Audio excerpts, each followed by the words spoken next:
Hello, guys. Nato Ace here, and this is episode 230, celebrating the 60th anniversary of Sega as a company. So this one's gonna be some sort of commentary because I want to give my explanation and thoughts on what Sega did offer during the celebration. So, of course, Sega Go is just a pun to Sega 60 because, again, the 60th anniversary. So the backstory with Sega, for some people might not know, is that it used to be a military company in the West. That's a shocker there. So if you read the history of Sega, there have been textbooks about that. Then so that's why it's 60 years there. So during this anniversary, they actually did offer some free games, celebration of the company, plus sales. So of course, like I said, there were free games that they offer. There are some like legit free games such as Sonic the Hedgehog 2 and Nights, even free DLC for 2 Point Hospital. But Sega also offer exclusively on Steam for, let's just go with, ROM modification games, and offer for free for limited time. So what you see here right now is what they call it, Street of Kamurocho. So at the get-go, you know what it is. It's Street of Rage, but set on Kamurocho in a graphic of Street of Rage 2. And when you start the game first, you get to pick either Kiryu or Majima. But once you finish it once, then you unlock a third character, which is Ichiban from Yakuza 7, like a dragon. So for this game, it actually just has one level, but there's actually online ranking. So that's probably the only reason why you want to play. Plus, it's really fun.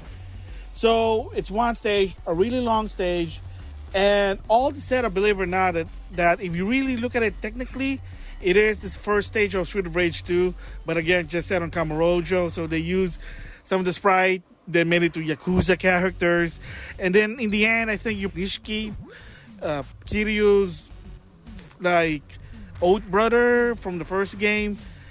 So, and then once you beat that, you start over, and then you beat it until your lives ran out, and then you put your name on the online ranking. So that's what Street of Kamurocho is. It is really fun, and like I said, all these games I'm going to be giving my explanation are free for limited time during this anniversary. So if you missed the boat, I feel for you, but Sega was promoting it on social media, on their website. So so here's the first game. Like I said, Street of Kamurocho.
So the second game that I showcased is called Armor of Heroes. So it's actually sort of a sub word title from Company of Hero, which is from Creative Assembly, the tactical game.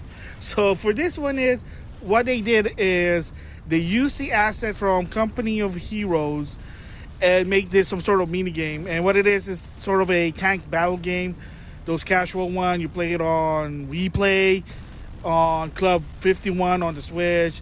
So anything that type control game, or better yet from the Atari, I know I feel old, Combat. So that's what Armor of Heroes is.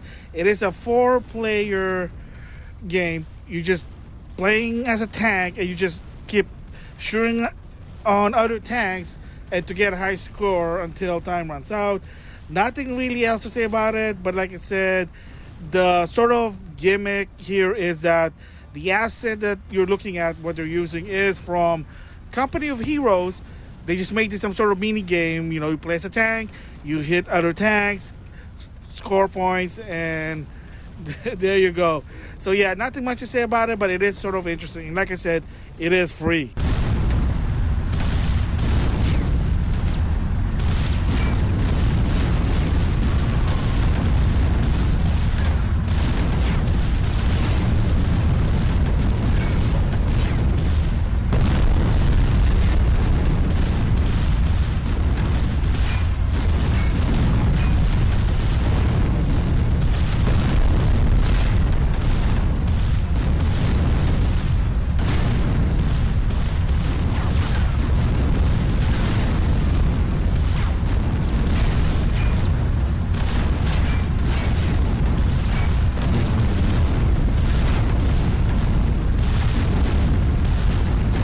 So the next one here, you might recognize it as a Sega Classic fan, but for somebody new, you might say, wow, this looks good for a free game.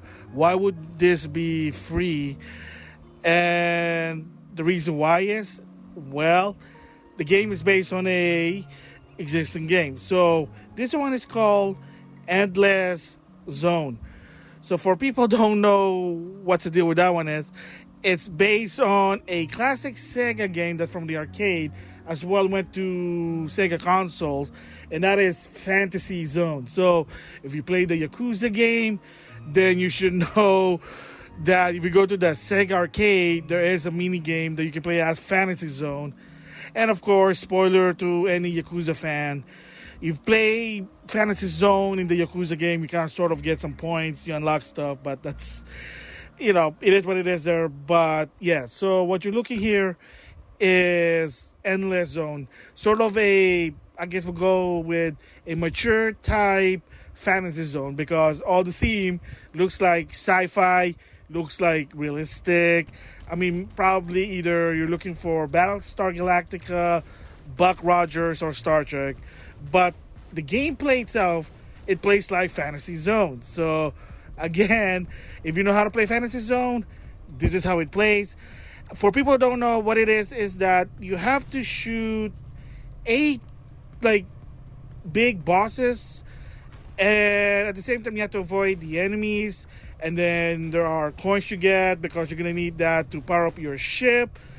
And then once you beat all like the big bosses, there's supposed to be the super end boss, and then you have to fight it. Again, it is the same thing, but when you're looking here, it's like, oh wow, like the theme is very different, but the gameplay, it is Fantasy Zone. So again, like I said, it is free, and if people miss it, I feel you. But like I said, for people who played it, people who have it on Steam, if you like Fantasy Zone, I know you're probably going to enjoy this too.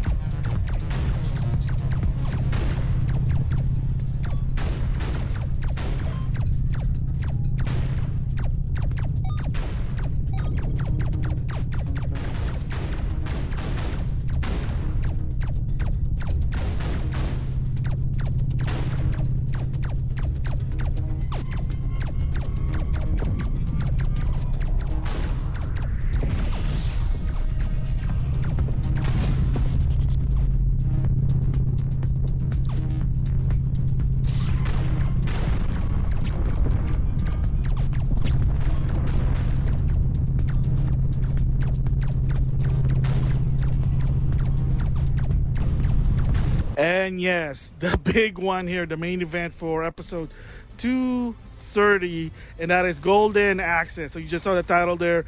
It came from Golden Axe to Golden Axed. And the story for this one is it was a prototype that was shown to Sega, supposed to be a modern take of Golden Axe. Unfortunately, it was canceled because, well, Sega of Japan didn't have the confidence for this game, so they just said, well, that's it. So this is really like a prototype demo for Golden Axe, the modern one. That's why they just called it Golden Axed, because they just axed the game, you know, kind of like PT from Konami.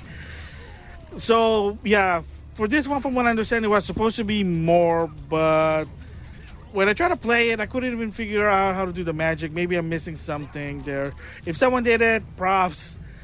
Yeah, so I mean, I knew people who I follow on YouTube kind of sad, like, oh my god, this game is fun. Why would you cancel it? I don't know either. I mean, look at it. I mean, first of all, if you notice, it is sort of mature theme, like there's blood. But, I mean, to some extent, some T-rating games, like, I'm going to guess Uncharted has blood, but minor blood. So, I mean, as of right now, maybe they should give a second chance and do it, but I doubt it. Sega right now, well, they're in a situation where they got to make sure that what they do kind of make money. And, of course, Sonic is the only thing. And, of course, if you heard about it, that in 2022, there will be a new 3D Sonic game. So, hopefully, it's better than Sonic Force. That wasn't a bad game. But again, it's not really like, oh, you got to play Sonic Force. But again, going back to Golden Axe, this is it. I mean, you get to play as the guy with Earth Power. I don't know if you know what their name is. Well, I'm not a Golden Axe expert. But, yeah, so, I mean, look at it. Like, oh, man. It's a missed opportunity, in my opinion. But, you know, Sega of Japan, they think differently. So, yeah, so check this out, Golden Accent. Yeah, like again I said, it's a missed opportunity.